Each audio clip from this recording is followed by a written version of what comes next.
Gênesis capítulo 3, a partir do versículo de número 1, diz o seguinte: Mas a serpente, mais sagaz que todos os animais selváticos que o Senhor Deus tinha feito, disse à mulher: É assim que Deus disse: Não comereis de toda árvore do jardim. Respondeu-lhe a mulher: Do fruto das árvores do jardim podemos comer, mas do fruto da árvore que está no meio do jardim, disse Deus: Dele não comereis, nem tocareis nele, para que não morrais. Então a serpente disse à mulher: É certo que não morrereis, porque Deus sabe que no dia em que dele comerdes, se vos abrirão os olhos, e como Deus sereis conhecedores do bem e do mal.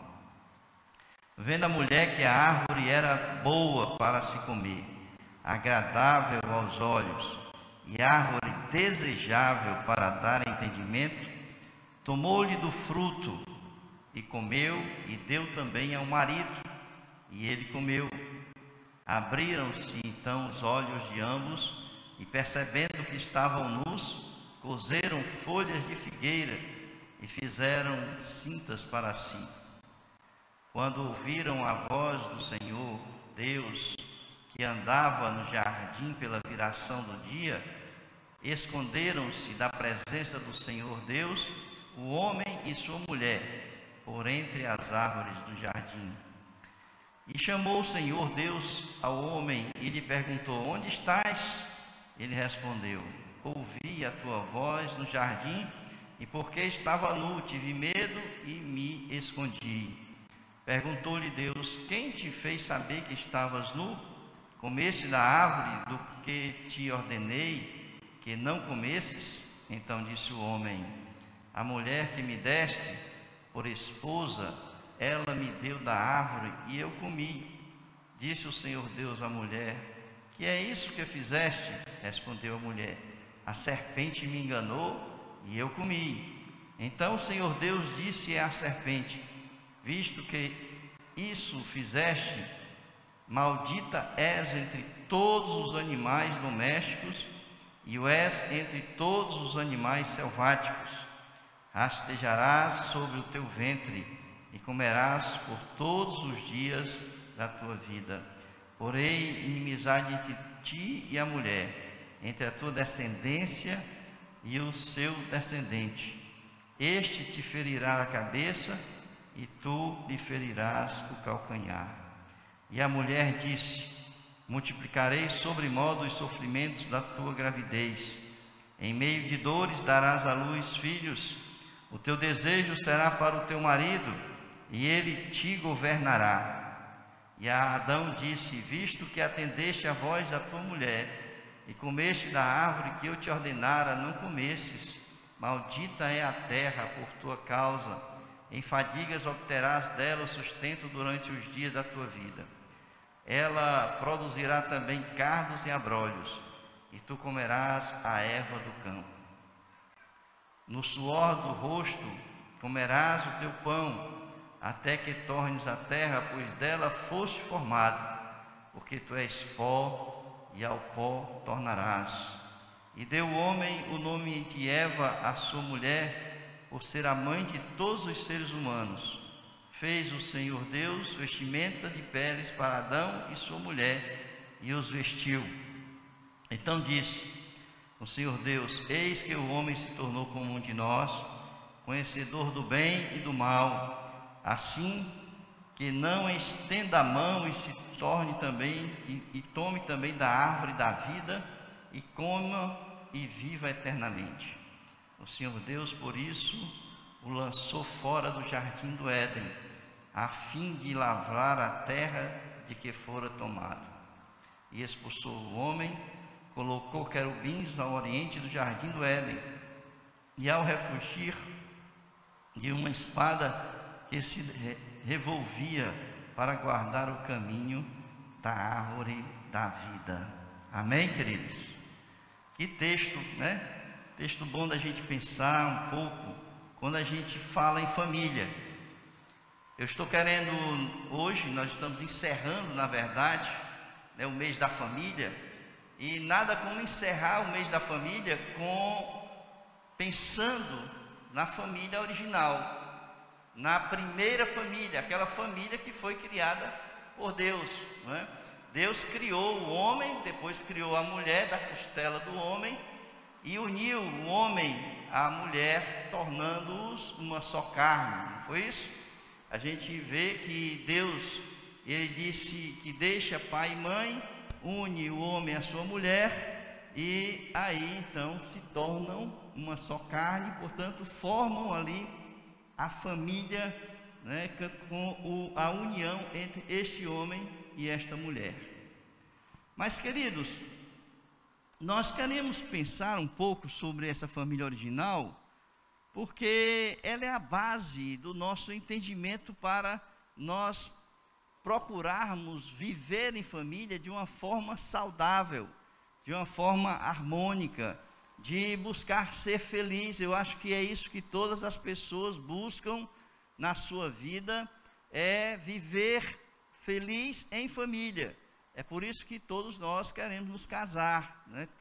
Queremos encontrar um companheiro, uma companheira idônea que possam assim caminhar juntos e sermos felizes para sempre, né? E a gente olhando um pouco para essa família original, a gente vai perceber que era uma família que tinha tudo aquilo que a gente pode pensar ou imaginar que seria necessário para a harmonia e a felicidade da família.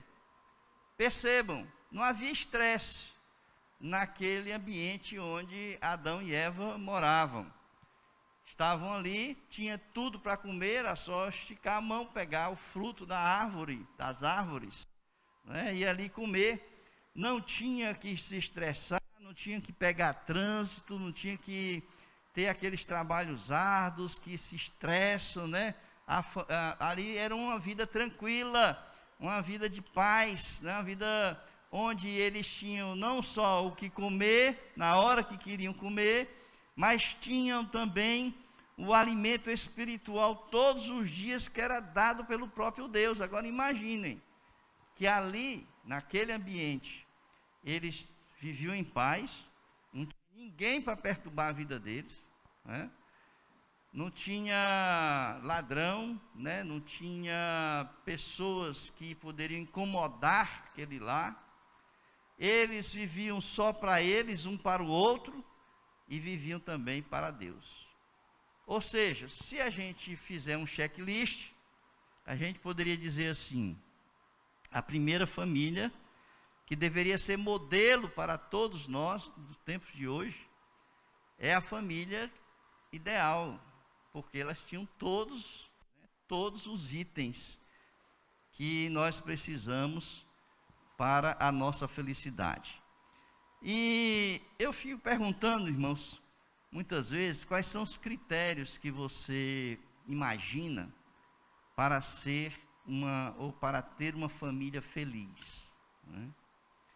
Porque eu acredito que todos os que estão aqui, sem exceção, começando por mim, claro, têm suas dificuldades dentro de casa, né? Seja com seu cônjuge, seja com seu filho, né? Seja com parentes. Eu sei que não existe família que nós podemos dizer família ideal nos tempos de hoje. Não existe família que não brigue, né, que tenha conflitos. Não existe isso no tempo de hoje. E em função do que cada um passa ou vive, a gente pode imaginar quais seriam os critérios que cada um colocaria num papel. Se eu pudesse pedir aqui, bote aí num papel, quais são os critérios que você tem, que você imagina na sua cabeça, que você poderia ter um lar feliz, né? E aí pode surgir várias coisas. Você pode dizer assim: não, precisamos ter uma casa, né? Eu preciso ter um emprego, eu preciso ter um bom salário, né? O bom salário vai me trazer tudo aquilo que eu quero, portanto vou ser feliz, não é isso? Não, eu tenho que ter. Então, são várias coisas. E se você for colocar, Adão e Eva tinham tudo isso que você pode imaginar. Tá certo? Tudo isso que você pode imaginar, eles tinham. Tinha uma casa, tinha comida, faltava nada. Não é? Nada, nada, nada. Mas aconteceu que eles não foram felizes. Não foram felizes. Por que eles não foram felizes? Essa é a grande questão. Porque, irmãos, no relato de Gênesis 3, mostra que, na verdade, havia uma insatisfação ali no coração daquelas pessoas. Não é?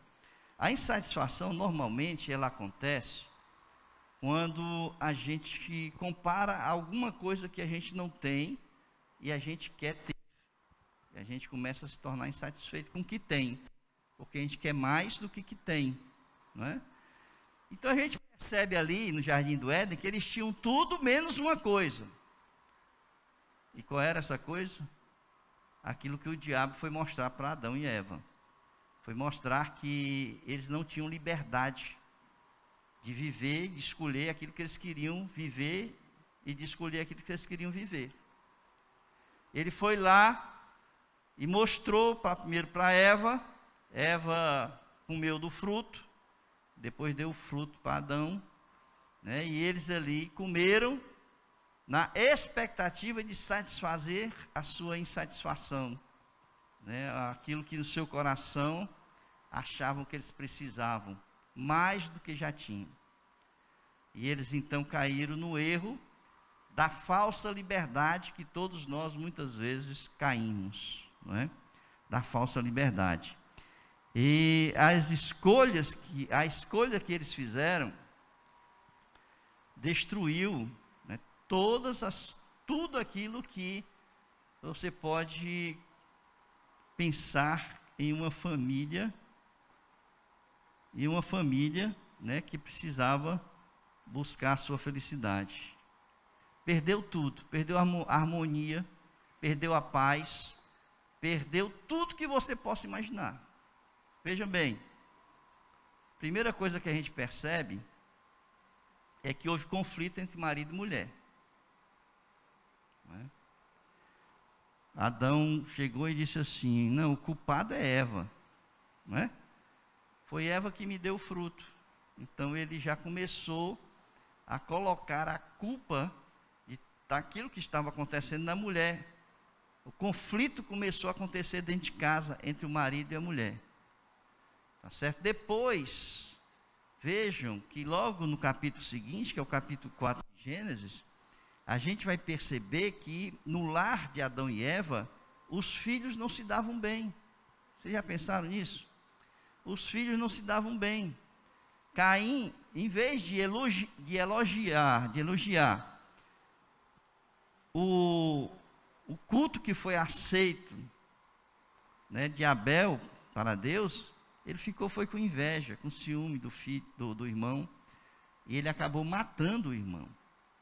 Ora, por que tudo isso aconteceu, irmãos? Eles tinham tudo. E a gente então vai analisar e a gente percebe que só existe uma causa que pode tirar a felicidade de um lar e de uma família. Não é casa, não é emprego, não é salário, não é nada disso.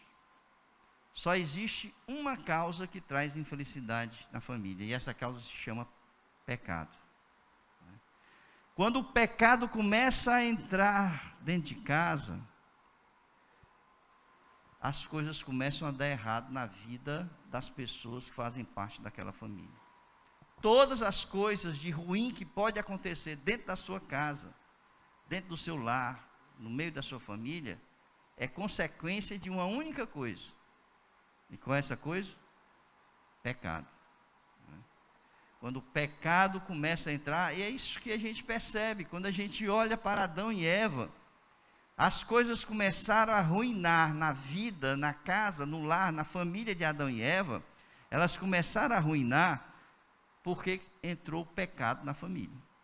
E aí foi destruído o lar, eles foram expulsos do paraíso. começou a ter atrito entre o casal, começou a ter atrito entre os irmãos, e a coisa começou a degringolar. E é por isso que eu quero pensar um pouco sobre esse casal, porque se você quer ter um lar de paz, de alegria, de harmonia, o exemplo que você pode ter para ter um lar feliz é exatamente olhando para o casal chamado Adão e Eva. E a primeira coisa que a gente percebe é que não existe, irmãos, não existe fórmula mágica para uma família feliz. Se você disser assim, qual é a fórmula, pastor, para ser feliz? Não tem, tá? Não existe fórmula para ser feliz. A Bíblia, ela mostra em alguns textos essa palavra chamada felicidade. Ela chama de bem-aventurado, não é? Ela chama de bem-aventurado. Lá no Salmo 1, né, o saltério começa exatamente com essa palavra. Feliz é aquele, né? Então, ele traz para nós esse conceito de felicidade. E ali no Salmo de número 1, que todo mundo sabe de cor, diz o seguinte: bem-aventurado o homem que não anda no conselho dos ímpios, não se detém no caminho dos pecadores, não se assenta na roda dos escarnecedores, antes o seu prazer está na lei do Senhor, e na sua lei medita de dia e de noite. Ele é como árvore plantada junto à corrente de águas, que no devido tempo dá o seu fruto e cuja folhagem não murcha, e tudo quanto ele faz será bem sucedido. Os ímpios não são assim, são porém como a palha que o vento dispersa. Por isso os perversos não prevalecerão no juízo, nem os pecadores na congregação dos justos, pois o Senhor conhece o caminho dos justos, mas o caminho dos ímpios perecerá. Salmo 1, versículos 1 a 6, todo o salmo aqui, né, vocês sabem esse salmo de cor. E qual é então, o que a Bíblia fala sobre felicidade? Ela fala exatamente que você não andar no pecado. O Salmo 1 dá a fórmula aqui, dá algumas orientações, dizendo o seguinte: se você não andar no conselho dos ímpios. Qual é o conselho dos ímpios? É todo o conselho que vem, que confronta o seu proceder com a palavra de Deus. Todo conselho que você recebe, que vai de encontro com a palavra de Deus, é um conselho ímpio, tá? Independente se a pessoa é um ímpio ou não. Você pode ter um irmãozinho que lhe aconselha a pecar, né? Isso acontece muito, né? E a gente muitas vezes não percebe, tá? Então, não andar no conselho do ímpio. O referencial é a palavra de Deus. Qualquer conselho que venha fora da palavra de Deus é um conselho do ímpio. A segunda coisa que o salmista diz aqui é não se deter no caminho dos pecadores. Ou seja, é não parar e fazer e praticar e estar junto com aqueles que praticam pecado. Não é? E a terceira coisa que ele coloca aqui é não se assentar na roda dos escarnecedores. Ou seja, aqueles que falam, né, das pessoas que andam em obediência à palavra de Deus ou que andam em santidade, tá? Então veja, não há fórmula mágica para ser feliz no seu lar, no seu casamento, na sua família, com seus filhos. Por quê? Porque a única coisa que você tem que fazer é não pecar. Se você não pecar, e quando eu falo pecado, irmãos, a gente vai tirar aí várias coisas dessa palavra pecado. Por exemplo, quando eu penso mais em mim do que no outro, né?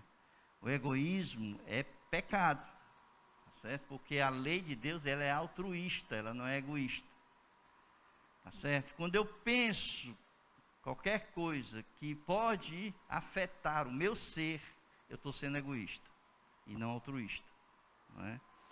Quando eu quero fazer uma coisa, né, que não está condizente com a palavra de Deus, mas eu quero porque é meu prazer, eu quero porque me dá prazer e eu sou feliz fazendo isso, você está pecando. Então existem muitas coisas no caminhar em família que a gente precisa observar para que a gente não possa estar andando fora dos princípios da palavra de Deus, né?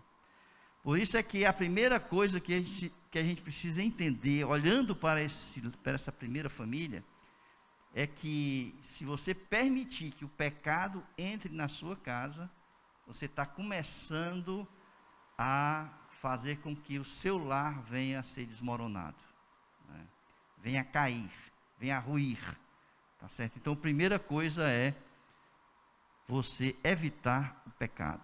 A segunda coisa que a gente percebe, e a partir desse texto, é que a gente pode ver também na vida de Adão e Eva, que tudo começou a dar errado quando eles tomaram a decisão de desobedecer a Deus, e escolher o seu próprio destino, e isso é feito, né, feito ali para todo casal que pensa ou imagina caminhar distante da palavra de Deus. Adão e Eva, eles perderam, olha, veja bem, perderam o paraíso, o trabalho deles passou a ser penoso, a família foi destruída com o assassinato de Abel.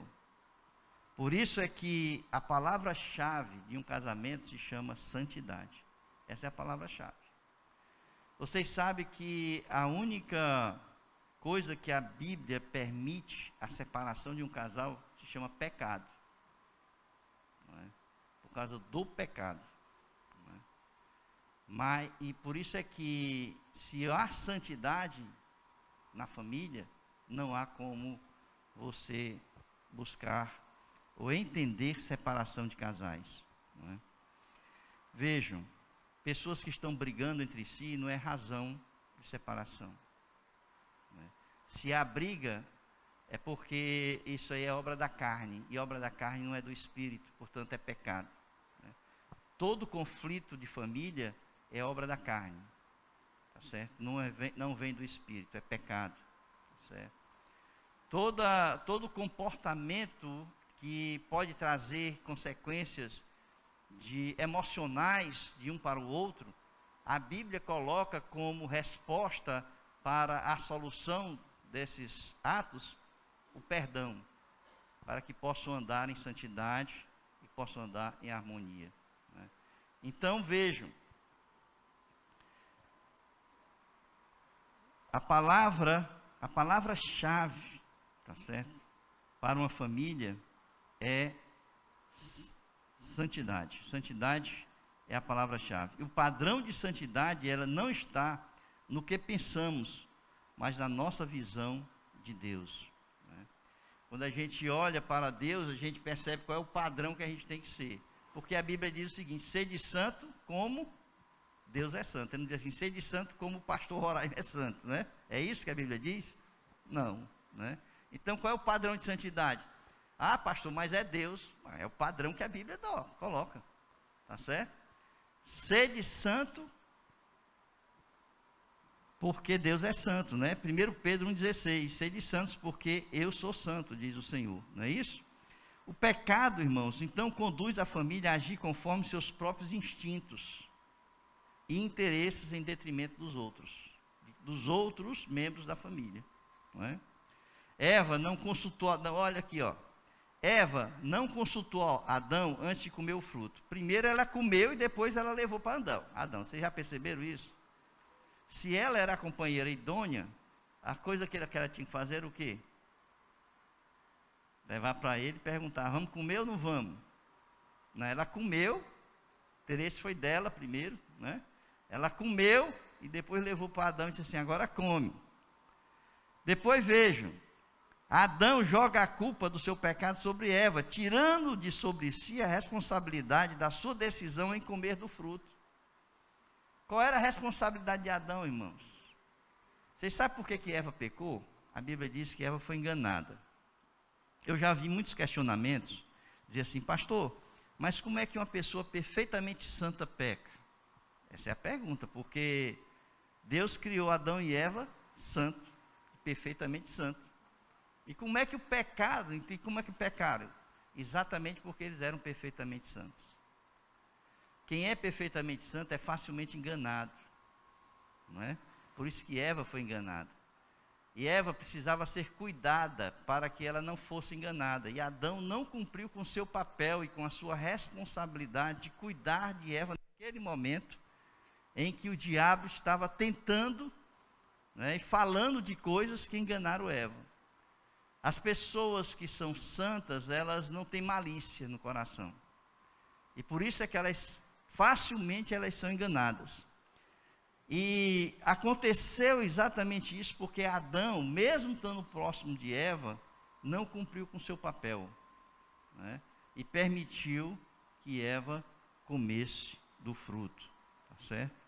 Outra coisa, Caim olha para si e não se alegra com o seu irmão por ter realizado um culto aceitável a Deus. Ora, em vez de Caim estar alegre pelo irmão, tá certo? Ele foi com ciúme, né? Ficou irritado com seu irmão, porque Deus aceitou do irmão, não aceitou dele. O egoísmo aí de Caim foi muito forte, né? Então, 3 coisas aqui que são importantes a gente pensar, tá? Primeiro, Eva não consultou Adão. Segundo, Adão joga a culpa em Eva e a responsabilidade era dele. Terceiro, Caim, ele não se alegra com seu irmão, né? Motivo de alegria, né? Paulo vai dizer o quê? Alegrai-vos com os que se alegram, né? Chorai com os que choram, não é isso? No momento em que o pecado entra na sua casa, começa a ruir as estruturas que formam a base da família. Quais são essas estruturas? Primeiro, instituição do casamento. A primeira coisa que começa a ruir. Segundo, a autoridade dos pais.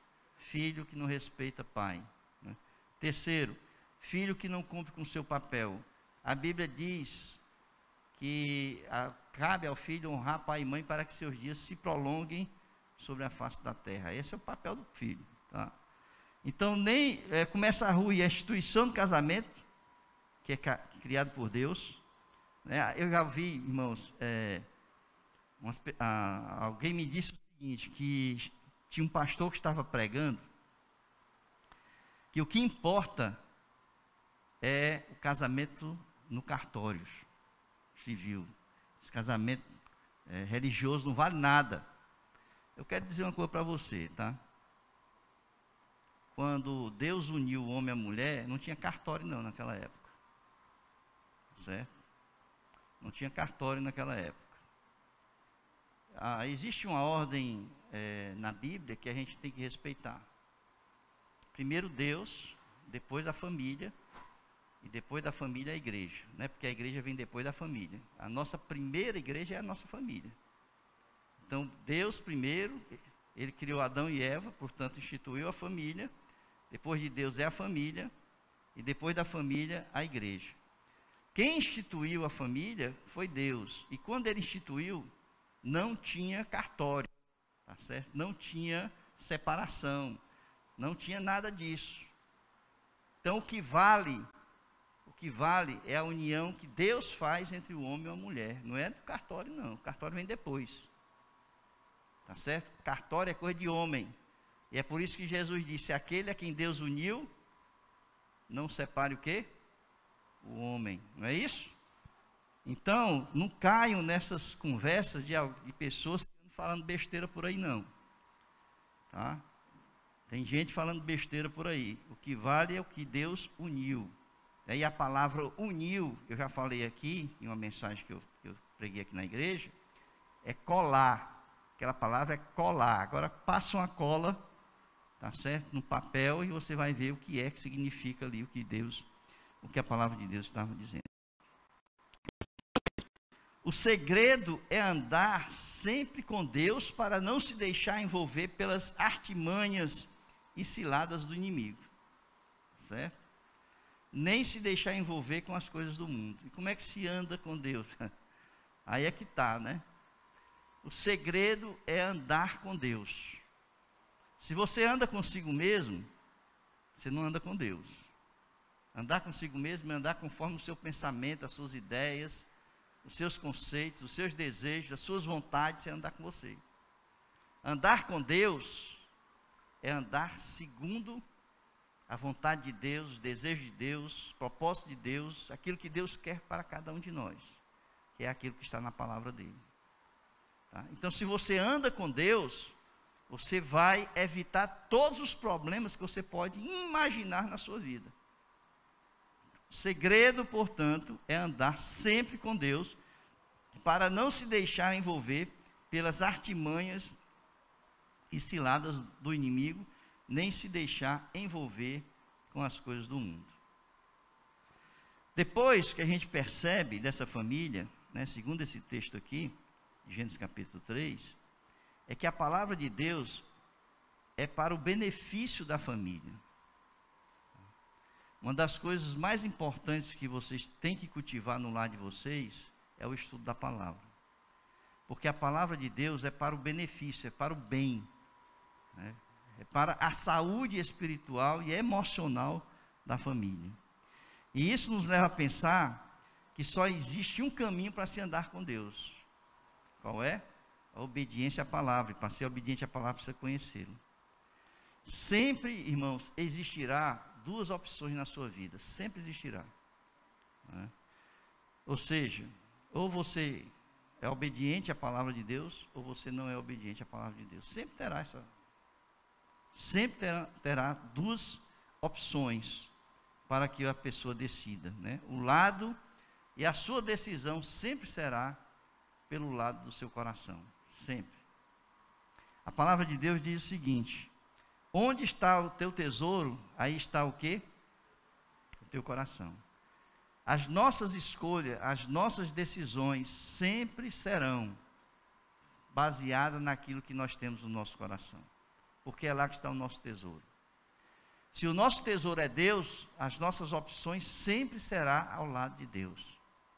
Se o nosso tesouro maior é o meu prazer e a minha vontade, o meu desejo, as minhas escolhas sempre serão voltadas para o meu prazer, para as minhas vontades e para os meus desejos.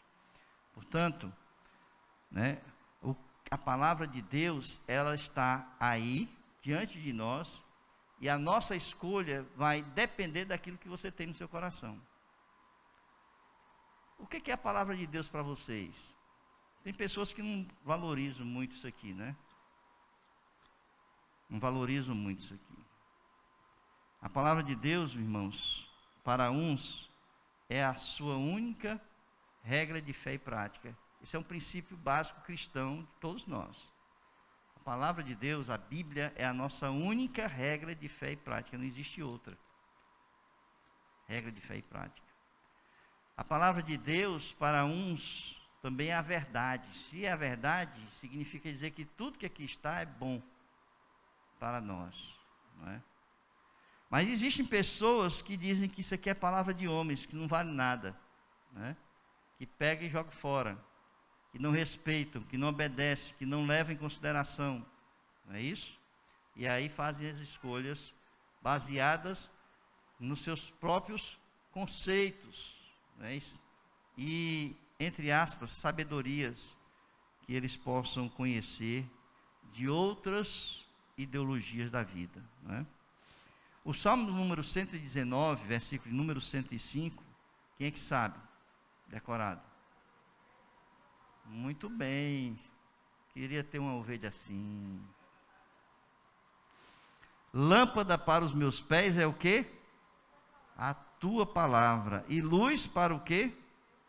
Para o meu caminho. Então, isso é o que deve permear, irmãos, a nossa vida como um todo. O nosso caminhar, tá? Debaixo da palavra de Deus, porque é lâmpada para os nossos pés. Você não quer errar na vida? Você quer ser feliz? Quer ter sucesso na vida? Então, faça o que a Bíblia diz. Lâmpada para os meus pés é a tua palavra e luz para o meu caminho. Por isso podemos dizer que a palavra de Deus, ela foi revelada para o benefício de todos nós. Veja Adão e Eva. Deus proibiu Adão e Eva de comer do fruto da árvore que estava no centro do jardim. E por que ele proibiu? Para o bem deles, porque se eles comessem, exatamente ia destruir toda a família, toda a vida deles, para o pecado. Né? É para isso que existe a palavra de Deus, irmãos, para evitar que a gente caia, né, em situações que vão trazer dor e sofrimento para nós. Quando a gente entende isso, que a gente conhece a palavra e que a gente, por mais que seja difícil obedecer, por mais que a gente não possa entender por que nós temos que fazer aquilo, a gente tem que fazer. Porque a palavra de Deus diz que se você não se desviar nem para a direita nem para a esquerda das Escrituras, da palavra de Deus, você será bem-sucedido em todas as coisas que você fizer. Não é isso?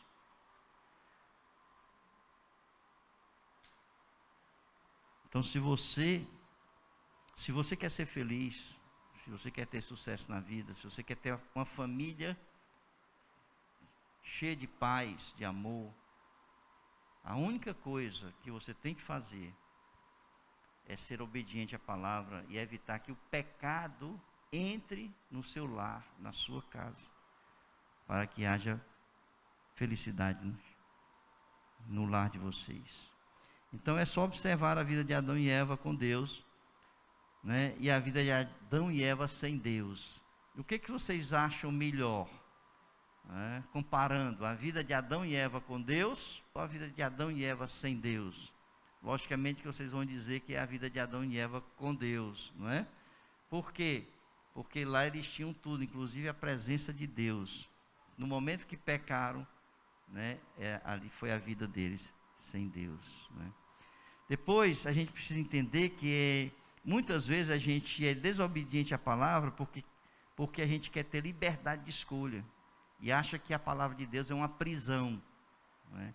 E eu quero dizer para vocês que a liberdade que vocês pensam que tem, não fazendo aquilo que a palavra de Deus manda, é uma liberdade falsa. E é uma liberdade que será cobrada por Deus de tudo aquilo que a gente vem a fazer. Veja um texto que está, por exemplo, em Gênesis capítulo 3, versículo de 8 a 11, que Deus, depois do pecado, Deus foi até eles e foi cobrar a liberdade deles, de escolha. Quando eles disseram, quando ouviram a voz do Senhor, Deus, que andava no jardim pela viração do dia, esconderam-se da presença do Senhor Deus, o homem e sua mulher, por entre as árvores do jardim, e chamou o Senhor Deus ao homem e perguntou, onde estás? Ele respondeu, ouvi a tua voz no jardim, e porque estava nu, tive medo e me escondi. Perguntou-lhe Deus, quem te fez saber que estavas nu? Comeste da árvore do que te ordenei que não comesses?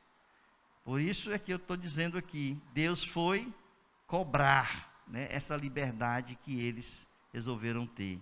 E ali, né, a gente pode ver, primeiro, o homem se escondeu de Deus pelo pecado. Depois, o Senhor chama para que prestem conta dos seus atos. Terceiro, ele derrama o juízo sobre o pecado, né? Então não há como você dizer assim, é minha liberdade, né? Deus está ali cobrando da sua liberdade e derramando o seu juízo sobre as suas escolhas. E eu quero encerrar, irmãos, ainda olhando para o casal e dizer que o maior inimigo da família se chama Satanás. Estava tudo bem no jardim do Éden, estava tudo tranquilo, de repente aparece uma figura que não estava prevista. Quem é? Satanás. Aparece ali na forma de cobra, né? A cobra mais sagaz e tal, e ali, né, começa a destruir, né, tudo aquilo que havia sido construído. Então o maior inimigo da família é Satanás. Nunca se viu tanto nos dias de hoje, nunca se viu tanto Satanás investindo na família, né?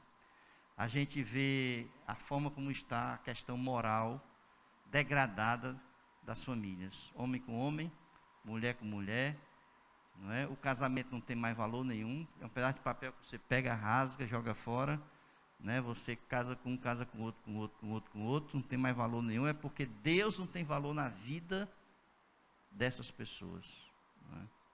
Quando não se valoriza a instituição do casamento, você não está valorizando a pessoa de Deus, não é isso? Porque quem instituiu o casamento é Deus. E quem bota na cabeça dos homens de que pode fazer tudo isso que estão fazendo aí, é a figura chamada Satanás. É ele que começa a encher, né, a enganar, a usar de palavras que muitas vezes as pessoas pensam que são certas e corretas, e na verdade estão entrando no caminho do erro.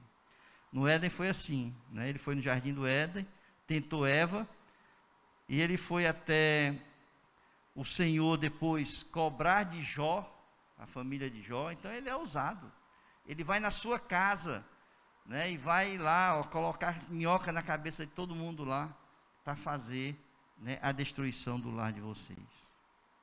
Ele tem feito uma criação pervertida, e além de tudo aceita pela maioria dos homens, inclusive pela maioria de membros de igreja que vive nos dias de hoje. Por isso, queridos, precisamos olhar para a primeira família. A primeira família, Adão e Eva, ela foi instituída por Deus com tudo aquilo que você precisa ter para ser uma família feliz. Tinha tudo. E o que destruiu essa felicidade? Somente uma coisa, chamada pecado. O pecado destrói a família. Se há briga, se há desavenças, se há conflitos, se há dor, se há sofrimento, qualquer coisa que há na casa de vocês, existe por uma coisa chamada pecado. No momento em que a gente se revestir do amor de Deus, que a gente entender que o amor ele é altruísta, no momento em que a gente ser humilde o suficiente para a obediência da palavra de Deus, de ouvir a palavra de Deus e ser obediente a ela, vocês vão perceber como as coisas vão mudar na vida de vocês. E eu digo isso não só na questão do relacionamento familiar, mas aonde você estiver, aonde você for, em qualquer situação, instituição, relacionamento, seja de amizade, de trabalho, mas se ali onde você estiver com Deus, todas as coisas serão cuidadas por Deus para que as coisas deem certas. Só o pecado na nossa vida, no nosso coração, que pode tirar essa felicidade de andar com Deus. Amém, queridos? Que Deus possa abençoar